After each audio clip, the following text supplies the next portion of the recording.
Mga mahahalagang paalala para sa ligtas at mapayapang pagdiriwang ng ika-22 Timpuyog Festival. Mga paalala sa publiko.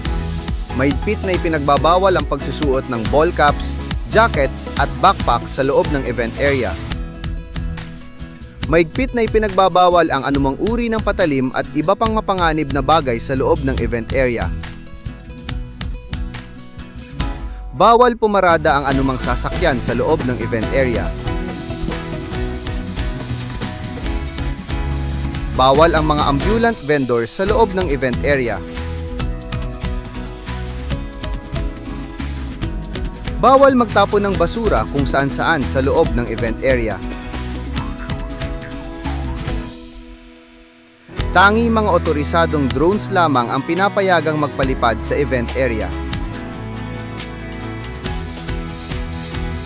Bawal ang manigarilyo, mag-vape at magdala ng lighter o posporo sa loob ng event area.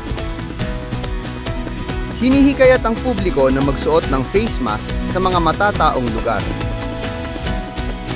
Mga emergency hotlines.